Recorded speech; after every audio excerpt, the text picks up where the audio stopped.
The intention of the Creating the Game podcast is crystal clear.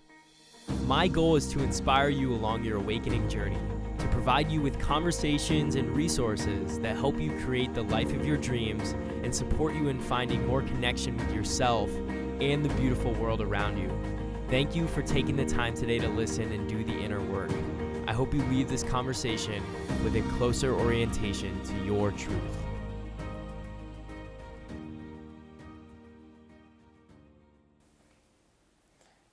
Aaron Rose, welcome to the Creating the Game podcast.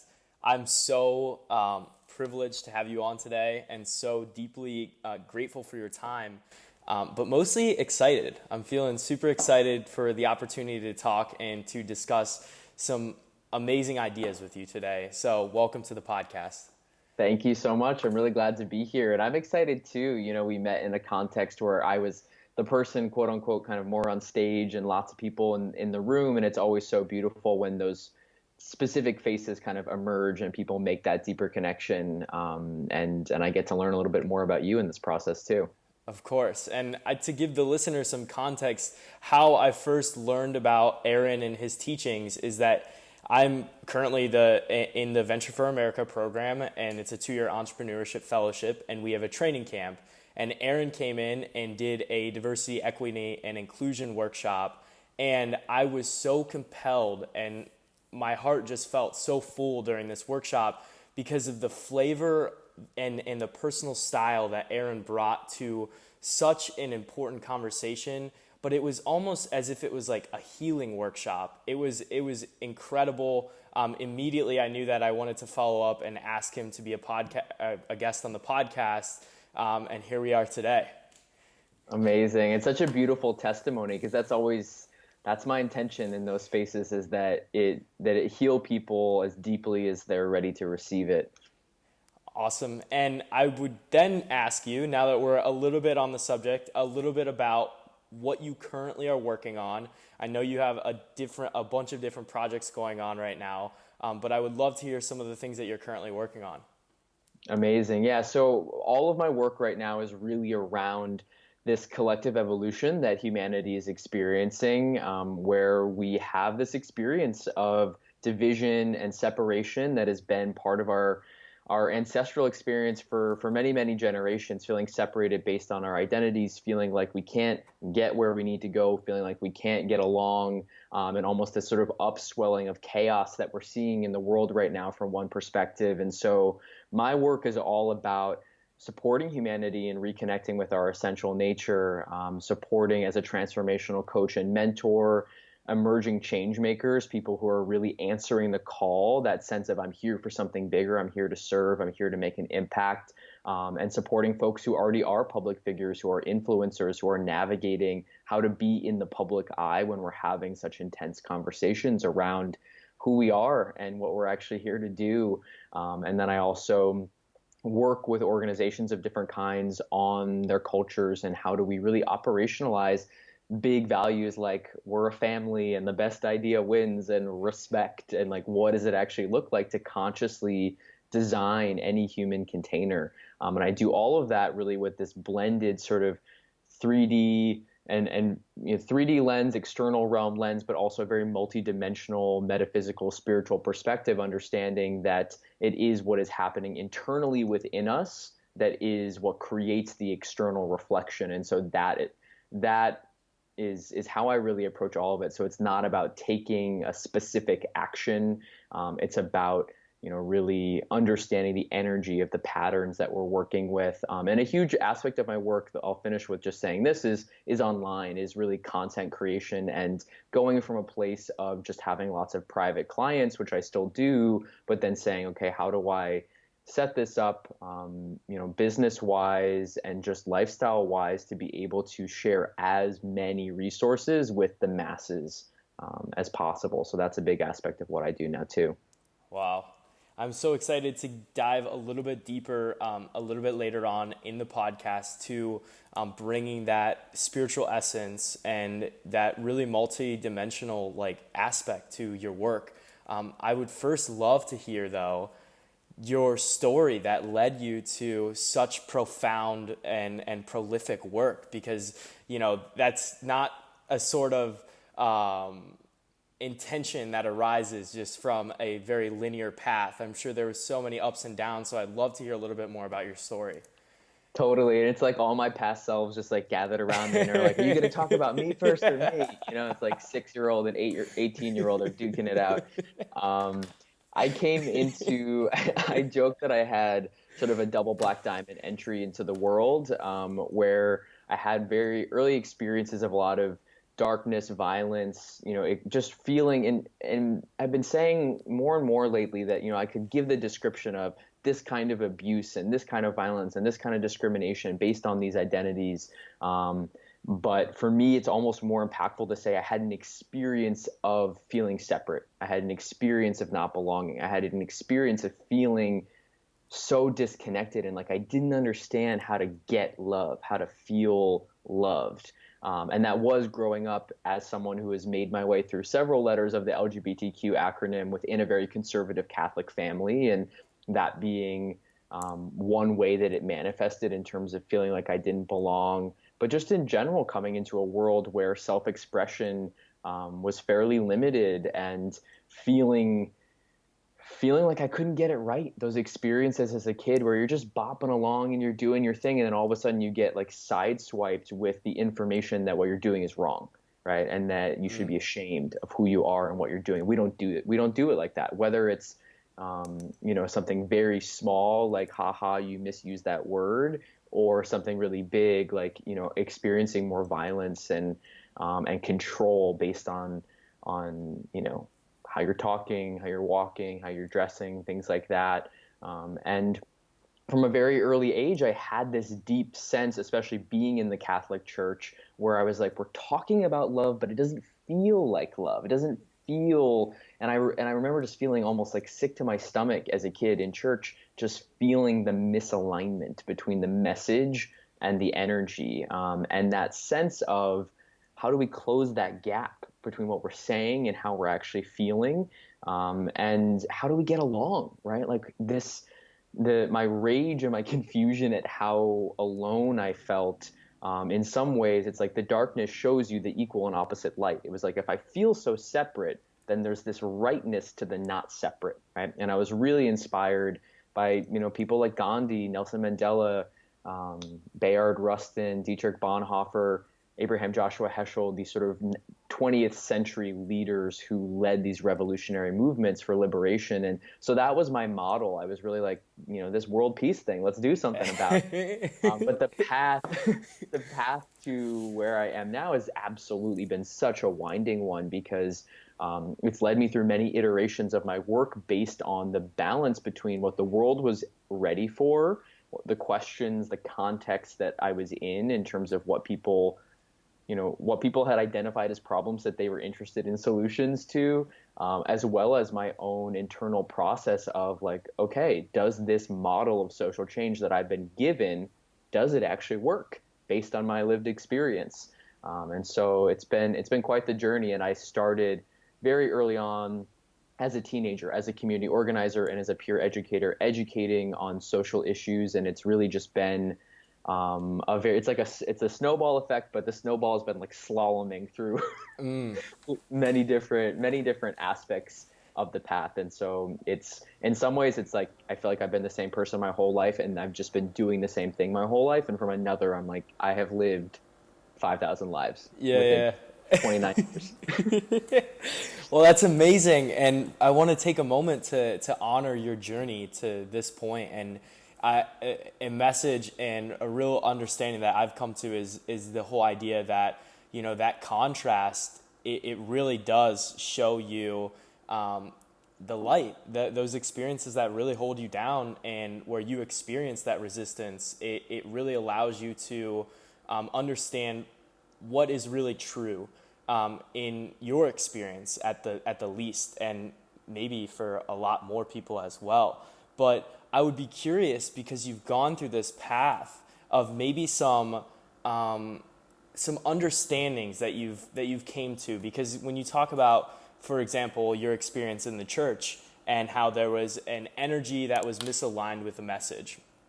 And what was causing that, I guess, dissonance between such like a beautiful message at its core and then the way that it's being carried out?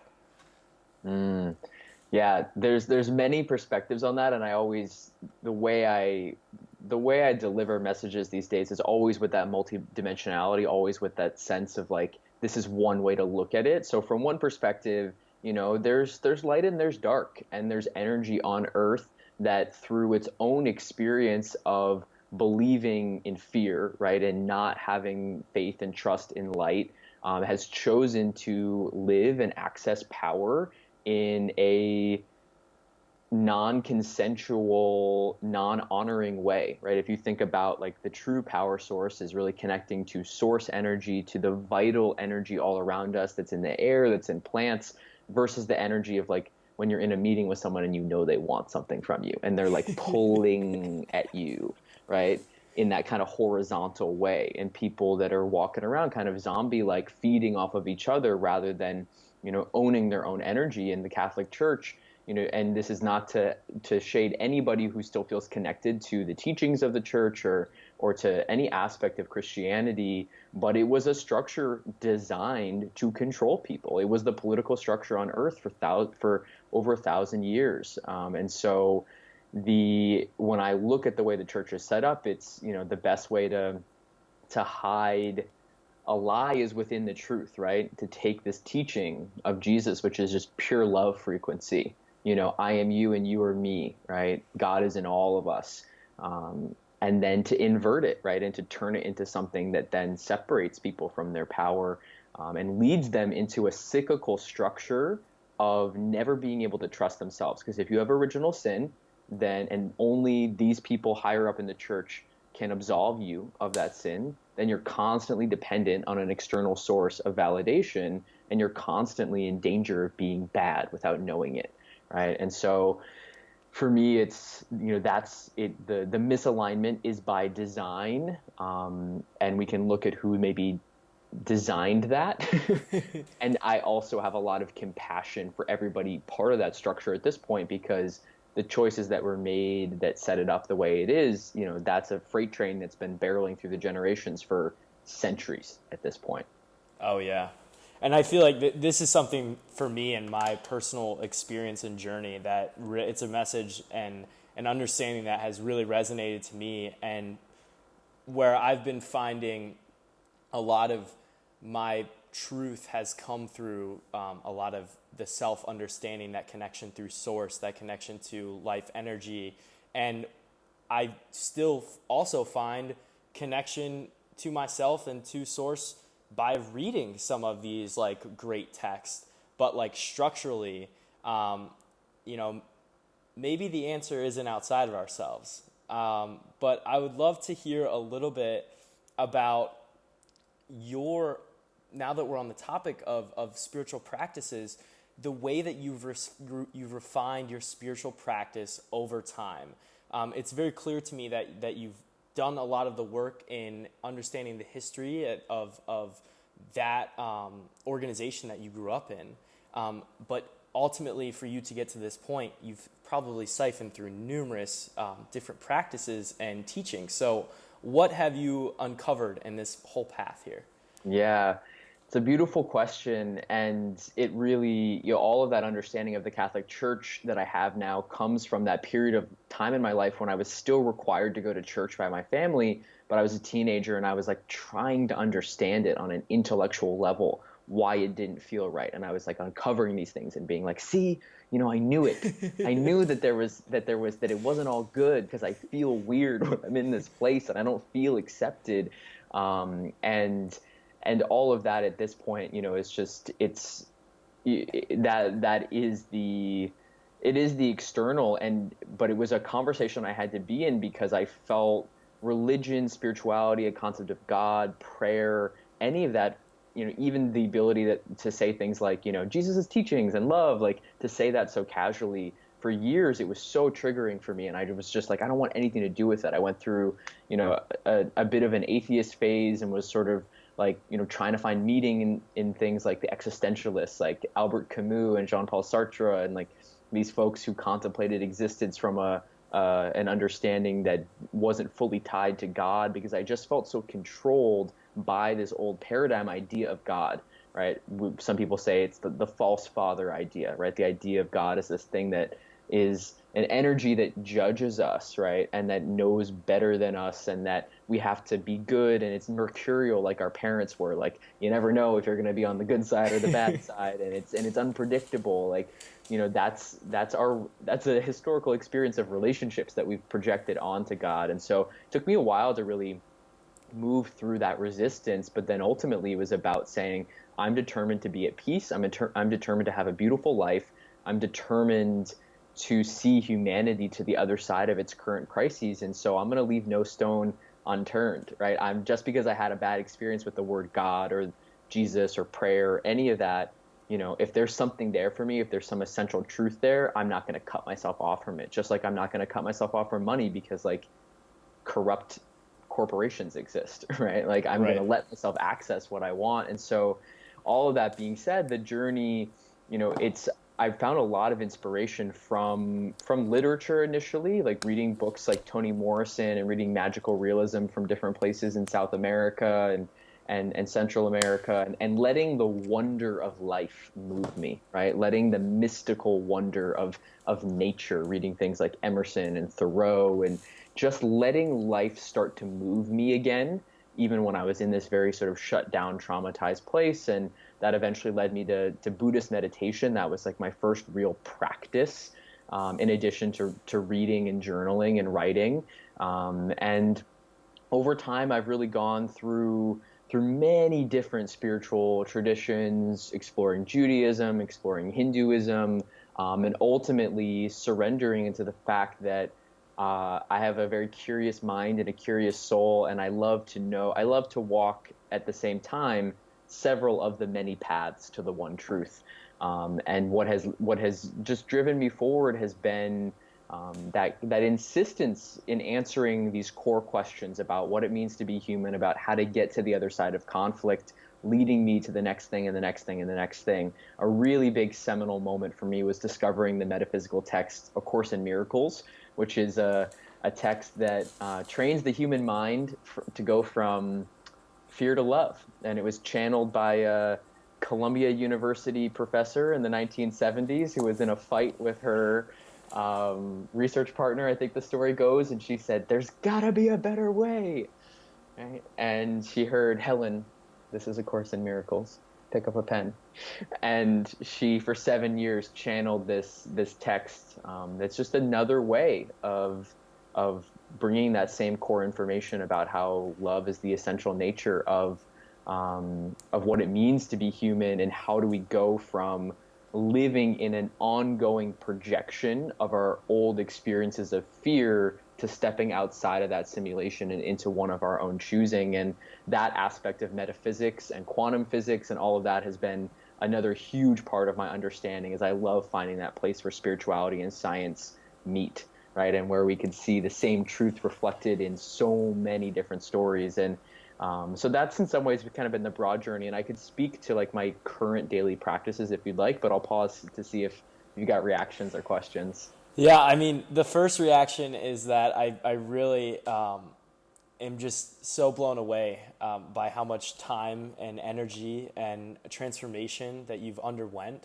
And I really also align with the walking numerous different traditions paths at one time, because there's so much rich information for us to find a new level of alignment with ourselves and with our lives.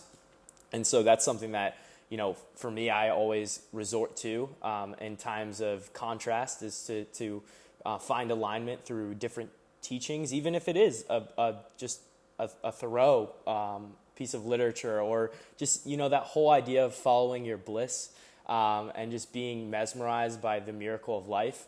I feel like that's like that inner calling that we all have, that you kind of get taught to suppress and to push away for conformity.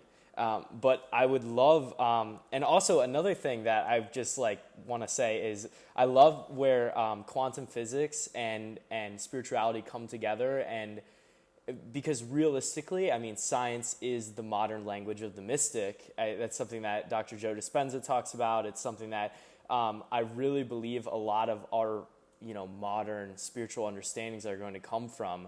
And I want to touch a little bit on that right now at the moment while we're on the topic, paired with how that pairs with your current spiritual practice. Yeah, totally. I mean, quantum physics it's amazing, and there are different people. I love Joe Dispenza's work. I also love Nassim Harameih's work. He's I don't even know the right word. It's like capital S scientist. He's got all kinds of letters after his name. He's done some very powerful work, really mapping the sacred geometry of space and understanding how we go from void to creation. And a lot of you can find his 8-hour lectures on on YouTube, and he does a lot of weaving in of understanding even aspects of the Bible and Jesus's story and things that were seen as miracles and how they were described hundreds of years ago, and how science might account for how those things happened. And for me, it's also just very inspiring. In the Vedas, in from India, they speak about these different ages of humanity, that we go through these big, long cycles. They're called yugas, or these sort of epochs of time. And we've been in the Kali Yuga. Kali is the feminine goddess of destruction and fire and intensity and so much more. And it's the most dense yuga, right, where everything feels very hard and compacted and painful. But the transition from the Kali Yuga into the Satya Yuga, which is the age of enlightenment, there are certain things that indicate that is beginning to happen. And one of them is when the most advanced scientists and the most advanced spiritual teachers begin to say the same thing, right? And so that's absolutely what we're starting to experience right now as we shift out of all of this density. And it's, for me, just another way to support the liberation of human consciousness, to say, okay, you can let your experience be your guide and set a powerful intention to experience something and to visualize it into existence and to surrender it to the universe and ask that it be brought to you. Or you can understand that there's a difference from a quantum physics perspective between, how a particle observes when it's being, or how a particle acts when it's being observed versus when it's not being observed. And we can see that actually research shows that when you blindfold someone, you hook them up to all the brain testing things, and you pinch them, the brain registers the pain seconds, up to 6 seconds before the pain actually occurs, before the touch happens, right? So what does that mean? Actually, wait a minute, maybe everything I'm experiencing is a projection of my consciousness, and on some level I knew that pain was coming because I was co-creating that experience with the field of infinite potential. Mm-hmm. It's not just something that happened to me. Right. And it's like even that moment right there creates space for wonder, for spiritual information to come through, for a deeper understanding of, if that's true, if you know on a subconscious level that you're about to be pinched, what does that mean about the greatest pain of your life?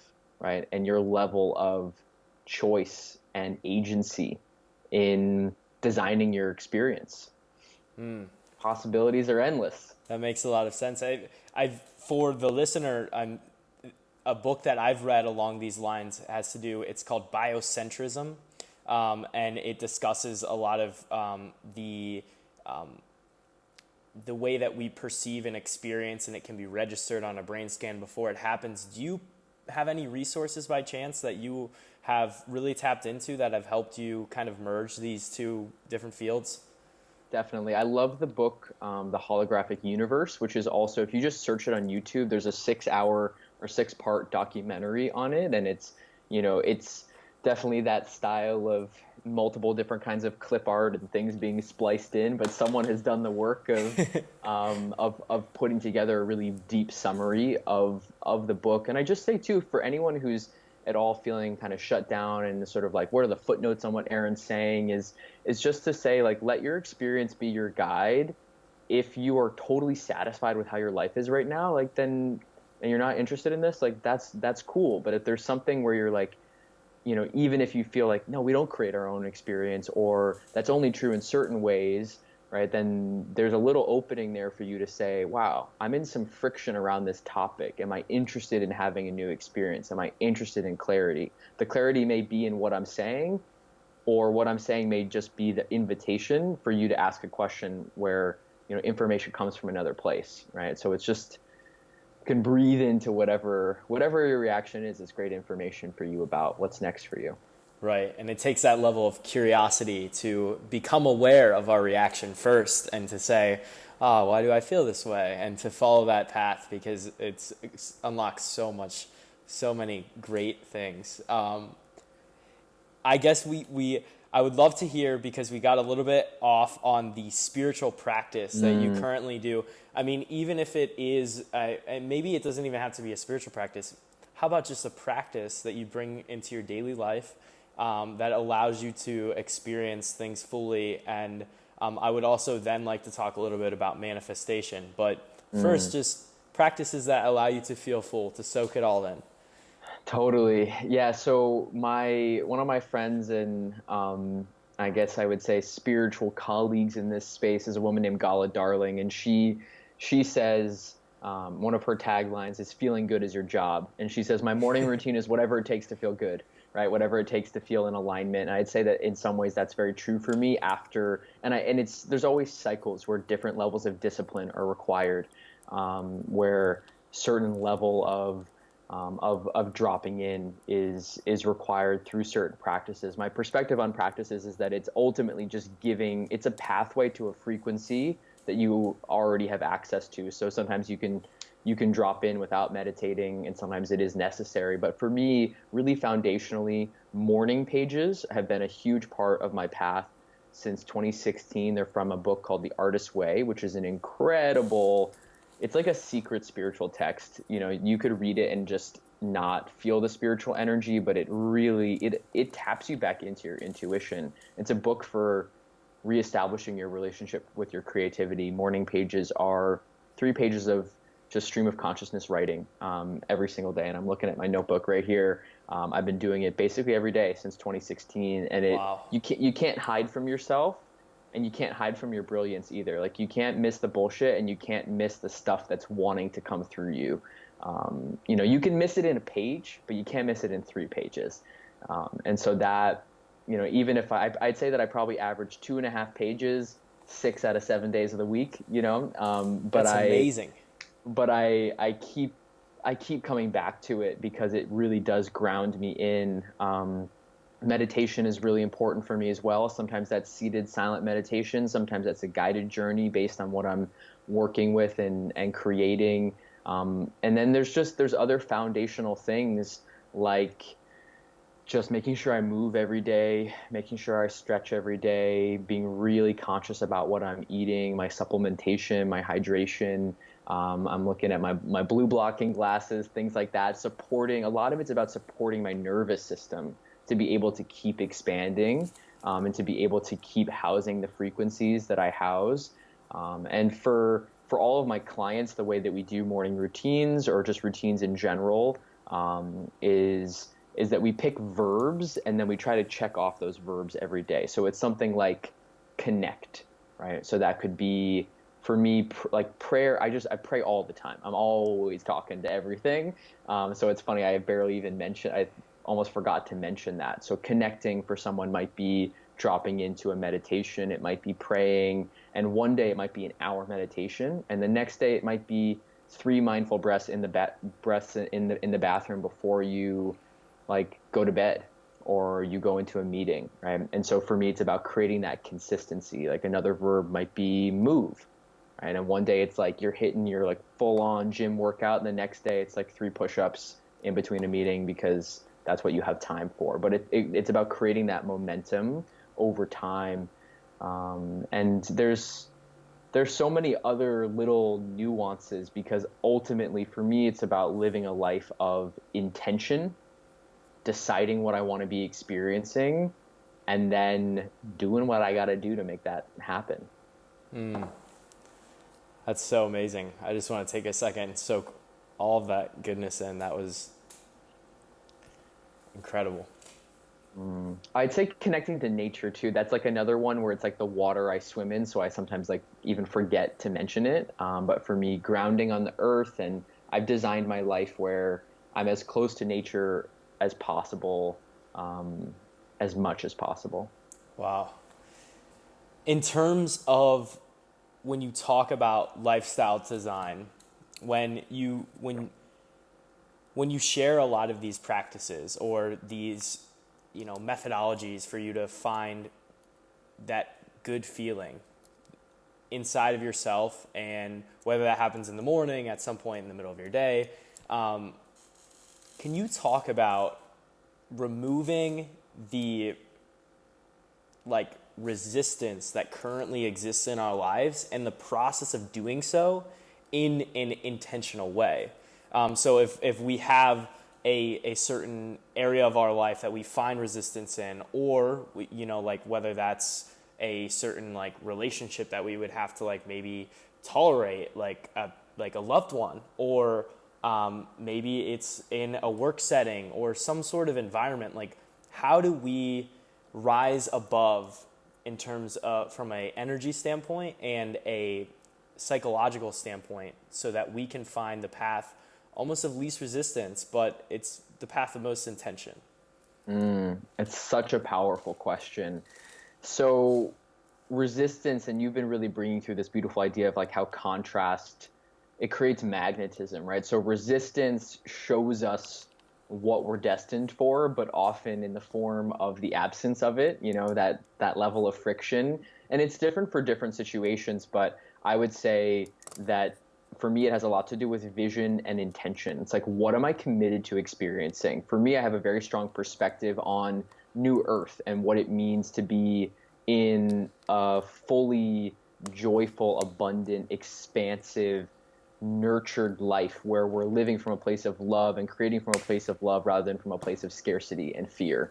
And so that really drives me forward, and I'm always nourishing that. I'm always like, ooh, like let me put more into that cauldron of what feels good, what feels organic. And when I say organic, it's like I can look at a tree, I can look at how a natural environment works and think, what does that mean for humans, right? What is that level of flow and grace and feeling protected and provided for and trust, right? And an organic embodiment of a life cycle. How does that feel? So for me, it's about claiming that vision really powerfully, and then letting our intentions reflect that. Because often when we're in an experience where maybe you're in resistance about going to the gym, maybe you're feeling resistance because there's someone in your family that you're always butting heads with. What is your actual vision for the resolution of that resistance? Often we're really subconsciously operating on a like, well, if I go to the gym, then I'll be skinnier or more ripped, and then I won't hate myself, and like I'll be a good person, right? Or if that person wasn't such a insert expletive here, then like I would have more time to like focus on my shit, and like they're just, they need to get their shit together or whatever it is. Um, it's often about the like minimum effective dose of the removal of a negative stimuli that brings us back to some illusion of being like neutral and safe, almost in that same way of that like old paradigm Catholic model of like you've been cleared of your sin for like a brief period of time, and then you're like back to neutral until you're negative again, and there's never that expansive positive vision. And it's like we can only experience what we allow ourselves to imagine. I mean, even for me, I've been going through a process where I've been sort of revisiting aspects of my health in different ways, because I've upgraded. Every other area of life has been through its own upgrade in the last few months, and so health has been coming in just for a little bit of intentionality again. And there were just places where I had to get honest about like, am I operating from a place of fear or a place of love in terms of what my vision and my goals are? And then the next layer there is to say, okay, if that's my vision, but I'm experiencing something different, we can trace that to a subconscious root that's replaying itself in a variety of ways. We can say, how do I feel right now? How does it feel to be in conflict with this family member? When's the first time I remember feeling that way? And what I have to believe in order to feel that way? And then boom, all of a sudden we're back and we're 4 years old and we're like telling a story, and someone's telling us like, no one wants to hear your story, right? And we feel ashamed. And then we learn, oh crap, if I fully self-express myself, then people I love don't like me and I'm in conflict with them, right? So me being fully myself creates conflict. Cool, fun autopilot setting that might still be playing until I bring a conscious awareness to it and make a choice to repattern it in a variety of ways. And sometimes, we trace it all the way back, and sometimes we can just say like, what do I have to believe in order to be experiencing this? And when did I pick that up? And what would I have to believe in order to have a new experience?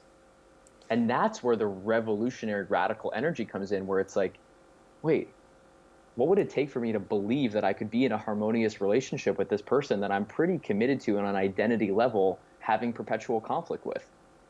Damn. Wow. That's incredible. I love that. And a lot of that solution is housed inside our belief structure, to iterate and or reiterate what you're saying. And so it's about, essentially, I'm trying to synthesize such a beautiful explanation. It's about unwinding our unconscious beliefs and redefining our beliefs from a space of love, expansion, conscious intention, and in doing so, we can find those breakthroughs.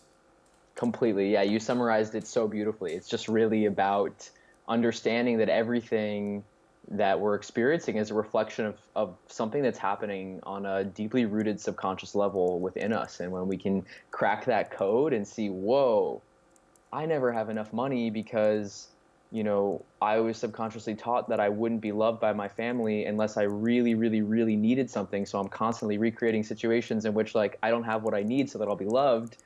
Damn. It's like as soon as you see it, it just opens up the infinite potential that you could have a new experience. And so when you're recrafting these beliefs, this is an awesome conversation. I just want to keep it going. So when you're recrafting these beliefs, right, there can be a tendency to go back to the belief that was maybe serving you on that unconscious level. Let's use a money example, right? So maybe you reform this belief from a space of like expansion of conscious intention, and you're now moving toward this manifestation of money. And then all of a sudden, a environment or a situation hits you that brings you back down to that subconscious reaction. How do you continually work and remind yourself of these empowering beliefs and also allow yourself to believe in beautiful things like world peace and manifesting just your dream life? Like how, like it is something that, like, for me to just discuss with you is so enlivening, but it can be so, at times, for people, and for myself, I'm speaking for myself and hopefully for the listener as well, that we fall back into that unconscious state. So I guess, how would you advise to revisit those empowering beliefs? Mm-hmm. This is you're asking such powerful questions here. I'm loving this, what we're dissecting for people here.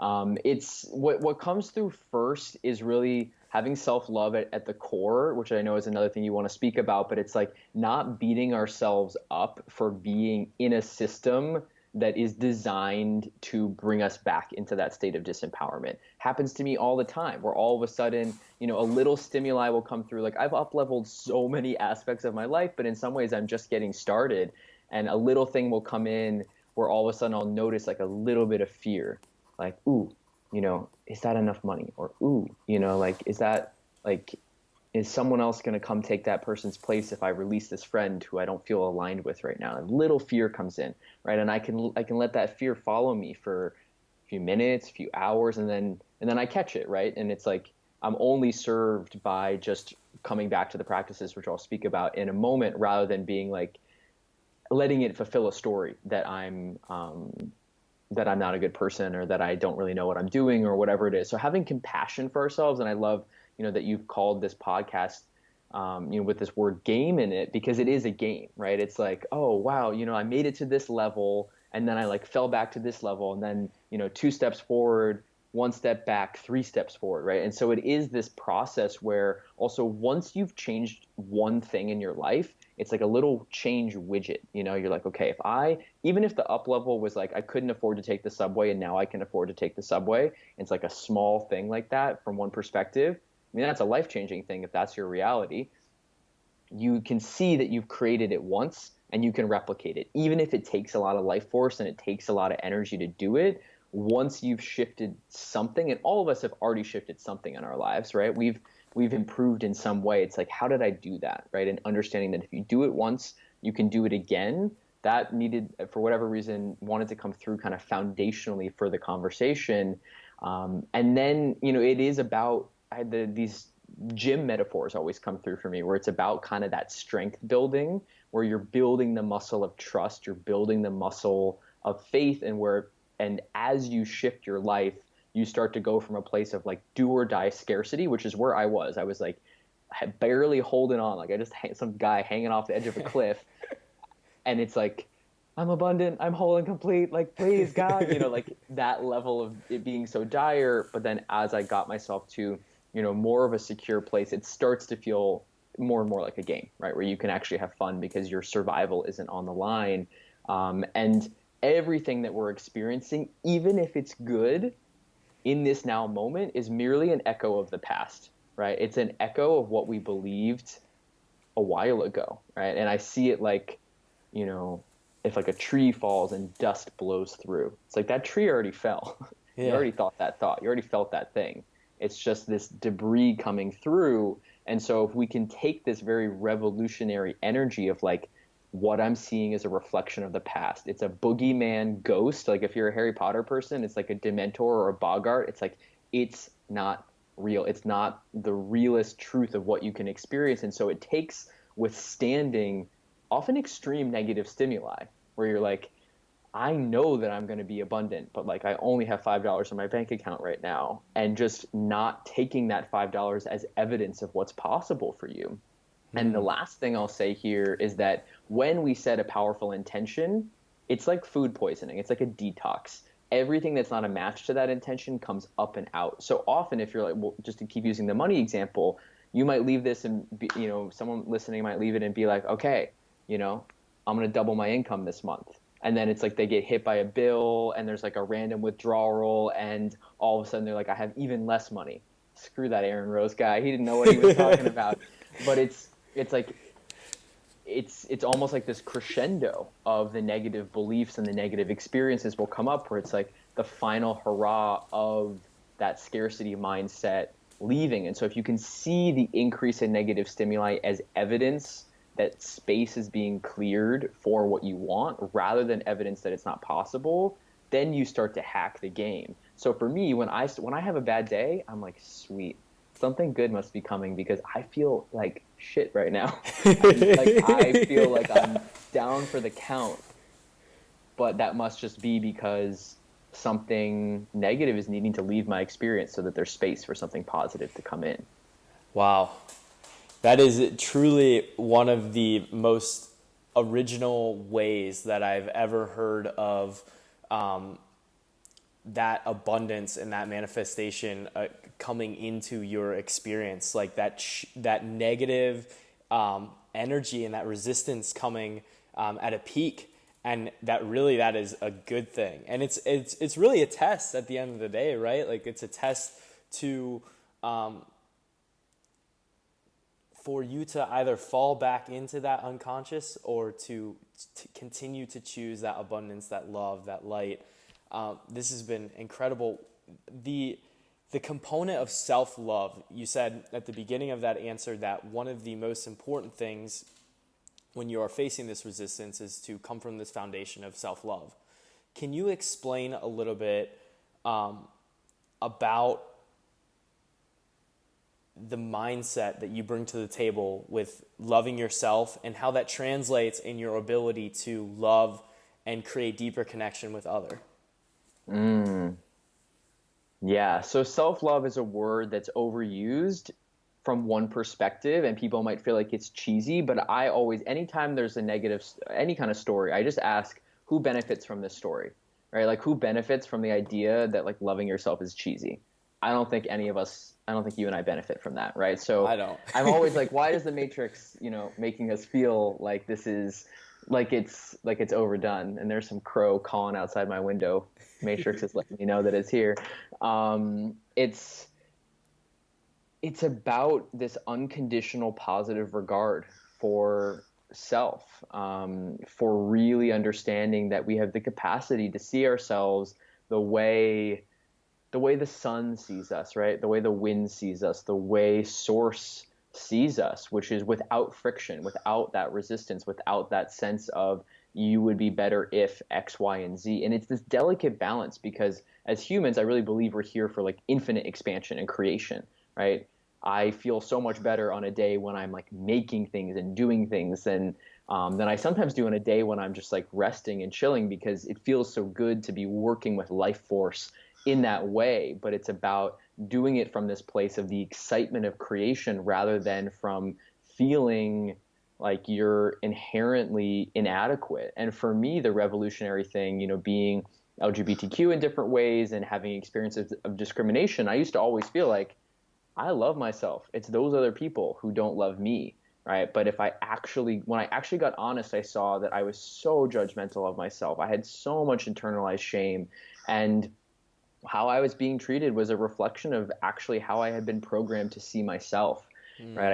I think it's something I wrote recently was I used to think the world had abandoned me, but I realized that the world had taught me to abandon myself, right? And so understanding that our greatest tool in creating the lives that we want is that if we can give to ourselves what we want the world to give to us, we can have anything, right? And it can be so hard when you're like, but I already feel so alone, but I already feel like I don't have anything going for me. But it's that final like Hail Mary, dig deep. Like, can you bring in a little bit more willingness to regard yourself in the way that you wish others would regard you? And then it becomes this superpower because even when people are bringing negativity to you, if you see them just as another aspect of yourself and you're so steady being in right relationship with yourself, there's not really anything that someone can do that harms you on that core level. Yeah, someone could still punch me in the face and I could end up with a bruise. They're probably not going to because I'm not really a point of attraction to that anymore. But if they did and there was a lesson there for me, that's fine. But it could hurt. It might impact my physical body, but it's not going to impact. That's not going to happen. And if that happens, I'm not going to think that I deserve it, right? Or, I'm not going to accept the premise of the fight, and I'm not going to struggle to defend myself and my worth because I know that I'm inherently worthy at this point. And so that is, some of the best insulation that we can have against the conflict of our world. And then everything that you want comes to you when you're in that place. You don't have to worry. You can set strong intentions and do work in certain ways, but in terms of collaborators and business and connections and friends, I walk into a room now and I don't worry about what I'm going to get from people. I don't worry about who's my path to this next thing that I need because I feel really good within myself. And then I just get to share that good feeling. And then what I need often just organically shows up when I'm enjoying. And it's sort of funny to say, like when I'm enjoying not hating myself, AKA when I'm enjoying delighting in being human. And it's, again, with everything, it just takes that intention. I'd like to not feel at war within myself. And then letting that unfold, because it wasn't an overnight thing for me. It was, quite a process. That whole explanation speaks to my process so much, and it's a process every day that I continually revisit, and I'm sure the listeners all revisit. And so thank you for sharing your process. I honor that. I think I want to be cognizant of your time and cognizant of the listeners' time. The last question that I have, you talk about world peace. And I'm such a believer that this is something that we can push across the line. I believe it so deeply in my heart, my soul. It's right around the corner. What advice or what do you believe that we together need to come together and co-create in order to continue to push and not even push, but rather just bring to light the idea of world peace, and that it can really be a thing that we can all come together and accept. So world peace is one of those phrases that I sort of tongue in cheek use sometimes because I think it does trigger people sometimes where it's like it feels cheesy and it makes you think about like miscongeniality or some like whatever those things are, beauty pageants where it's like that joke that that's what people want is world peace. But like again, why is that a joke? Right? Why is it a joke to imagine living in harmony with other people so that you can actually like have fun? Right? Why are people obsessed with following Will Smith on YouTube? I've been following his like little rise to YouTube fame recently. He lives such an optimized life, right? He's still working through stuff in his marriage and he's expanding and growing all the time, but that man knows how to have a good time, right? Because he has the resources to do it. He has a beautiful family. They're always working on it with each other, but they're stable. He's got a long-term relationship. He's got all the money he needs. He's right with himself. He loves himself. And so he's like, cool, I'm going to go throw myself off this cliff, right? I'm going to go create this weird slow-mo thing. I'm going to go out in Budapest for 6 hours and just let people be excited to see me and talk to anyone who wants to talk to me, right? And he loves the fact that because he's a celebrity, he can make people's day just by existing, right? Like that's why he loves being famous. And so I think that sometimes we just have this closed down thing of like, well, that's enough, like I don't need infinite money. I just need like, $80,000 a year and like, that'll just get me that house and then everything will be okay. And I can go on vacation every once in a while. It's like I say world peace to almost trigger us back into this awareness of the fact that we can have anything that we want and that the story that conflict is human nature, that these identity-based cycles, whether it's racism, sexism, just war on the planet, like why are we in a story that we have to manage these like chronic illnesses that we're never going to resolve, right? When we could actually decide to resolve it within our lifetime.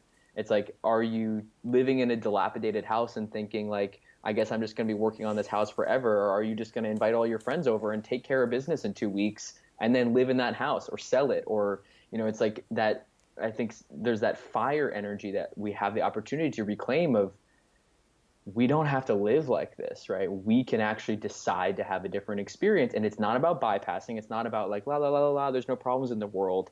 It's about the mindset that we take to the problems. Are we telling a story that it's human nature and that we're to destroy each other and that LOL, see you in the apocalypse? Or are we telling a story of, when I call up my friends, it's like, can't wait to see you on our private, totally off the grid yacht in 3 years or 5 years. And can't wait to swim in a clean ocean with you and can't wait to, connect with you and not feel the pain of our ancestors between us. Like speak it out. Like what is that vision? The more we give ourselves permission to dream it in the same way that we dream in our personal lives, the more we have the potential to create it on earth. And from my perspective, that we already have momentum on our side. We just have to keep choosing to tell a story that actually makes us excited. Wow. Aaron, Rose, this has been the most incredible time today. I'm so grateful for your time. I want to take a moment and really honor your commitment to just crafting this worldview that is out here supporting so many on their transformational journeys. I'm so excited to see what you continue to do. But right now, this has been more than enough, and I'm just so grateful for that. So thank you so much. And to the listener, if you found this podcast to be of value, if you found this podcast to have given you some perspective that makes your day better and allows you to connect more with that sense of curiosity inside of yourself where you can create from that expansive self, go ahead and give this a like, maybe share with a friend or a family member, and most importantly, go out and create your game.